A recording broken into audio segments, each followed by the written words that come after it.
ఆశోజన్ గారు ఒక్క నిమిషం, ప్రసాద్ గారికి ఎందుకో రెస్పాండ్ అవుతున్నారు. ప్రసాద్ గారు ఏంటి, ఎనీ అబ్జెక్షన్? మీరంటే చాలా అభిమానం అండి ఆయనకి. అంటే 99 టీవీ ప్రేక్షకులకి, ప్యానల్లోని పెద్దలకి, మీకు కూడా నమస్తే అమ్మా.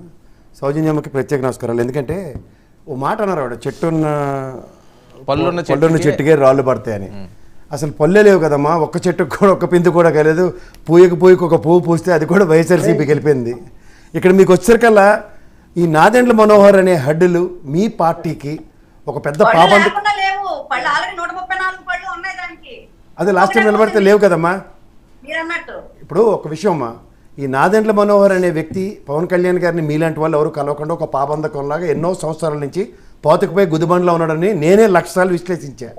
అండ్ మీకు first of all ZPTC MPTC ఎలక్షన్స్లో సక్సెస్ఫుల్గా మీ పోరాట పట్టిన సర్పంచులు కూడా కొంతమంది గెలిచి వచ్చిన తర్వాత కూడా ఆయన కనీసం మర్యాద కూడా వాళ్ళకి ఇవ్వకుండా, వాళ్ళ కలవనివ్వకుండా కూడా నిరోధించిన ఉదంతాల్లో మన విశ్లేషణలో, మన డిబేట్లో, ఆర్గ్యుమెంట్లు అయిన తర్వాత పండగల్ని పాసినాడు అన్నట్టు చాలా రోజుల తర్వాత వాళ్ళని పిలిచి కూర్చోబెట్టి మాట్లాడారు.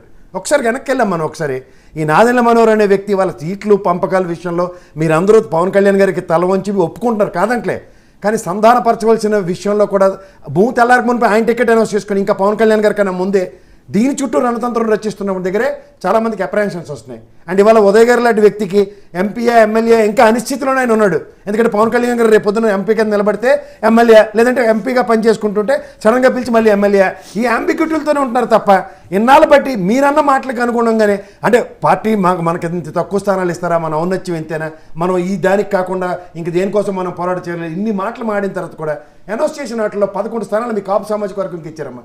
సారీ నేను కాదు, నువ్వు మామయ్య కానీ ఓ మాటకి చెప్తున్నాను. ఇవన్నీ జరుగుతున్న పరిణామాల్లో వీళ్ళు చెప్తున్న ఒకటి, ఆచరిస్తుందోటి, జరుగుతుందోటి. ఇది గమనించండి అమ్మా మీరు. ఎక్కడ మీరు అన్నదే ప్రతి ఒక్క మాటకి నేను చెప్తానండి. ఇప్పుడు మీరు అన్నారు కదా, ఏదైతే అంటే ఇప్పటికీ కూడా ఇంకా ఈ 21లో కూడా 21 తీసుకున్నారు లేకపోతే ఇంకోటి అని పవన్ కళ్యాణ్ గారు 21 తీసుకున్న గురించి మాట్లాడలేమా, తీసుకున్న దాంట్లో కూడా 11 కాపు సామాజిక వర్గంకి అలకేట్ చేసింది చూసుకోవాలంటే అనౌన్స్ చేసిన షోకాల్సింది ఇచ్చారు, కాపు సామాజిక వర్గానికి ఇచ్చారు. నేను దాన్నే కాదంటలేదే.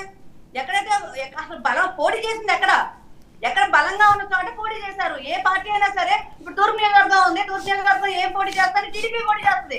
ఎందుకంటే ఇక్కడ బలమైన సామాజిక వర్గం ఉంది కాబట్టి అది ఓపెన్ సీక్రెట్. అది దానికి మీరు ప్రత్యేకంగా 11 కాపులకి ఇచ్చారంటే ఎక్కడ పోటీ చేశాము, జనసేన ఎక్కడ సీట్లు తీసుకుంది, అక్కడ ఏ సామాజిక వర్గం బలంగా ఉంది, సో ఆ బలంగా ఉన్న జనసేన ఎక్కడ బలంగా ఉందో ఆ బలమైన పిఠాపురం, మీ పిఠాపురం పవన్ కళ్యాణ్ గారు తీసుకున్న పిఠాపురమే.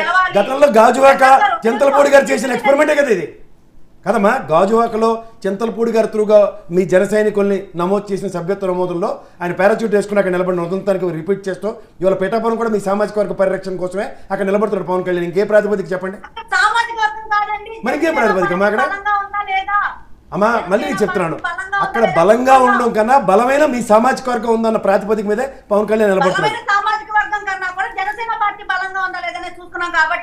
జనసేన బలంగా లేదు తల్లి, జనసేన బలంగా ఉందని ఒక అపోహ అంతే. పిఠాపురంలో వంగా గీత కార్యక్రమం సామర్థ్యం ఎవరైనా తెలుగుదేశం వాళ్ళని చెప్తారు. మా సౌజన్య, పిఠాపురంలో వంగా గీత గారికి ఉన్న ఎబిలిటీస్ నేను మీరు కూడా తెలుగుదేశం వాళ్ళు అడిగినా 500 మార్కులు వేస్తారు ఆవిడకి. ఎందుకంటే దేనో స్ప్రెడ్ వెల్ అబౌట్ హర్. మనం కూడా కదా, మీ పవన్ కళ్యాణ్ గారికే తెలుసు ఆవిడ సామర్థ్యం.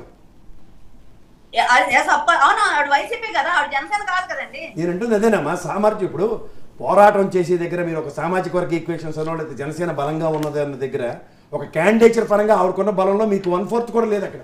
అధికారులు చెప్తుంది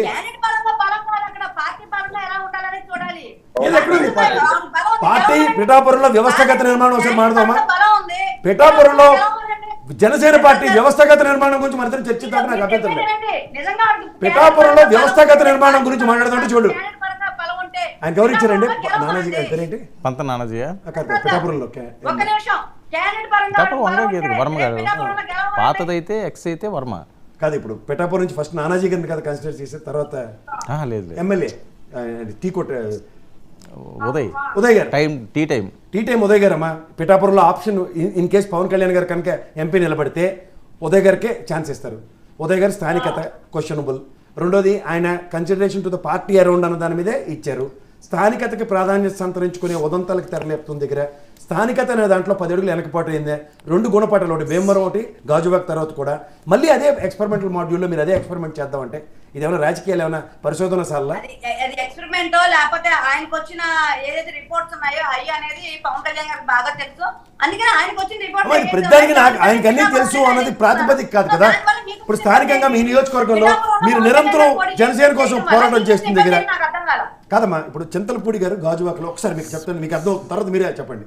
చింతలపూడి గారు గాజువాకలో జనసేన అనే పార్టీకి ప్రాధాన్యత సంతరించుకుంటూ 1,00,000 సభ్యత్వాల దగ్గర నమోదు చేసిన తర్వాత సడన్గా పార్టీ బలంగా ఉందన్న ఉద్దేశంతో పవన్ కళ్యాణ్ గారు అక్కడ నిలబడ్డారు. We're not denying and we're not contradicting. ఇక్కడ ఉదయ్ గారికి వచ్చారు కదా, పిఠాపురంలో స్థానికత కాదు.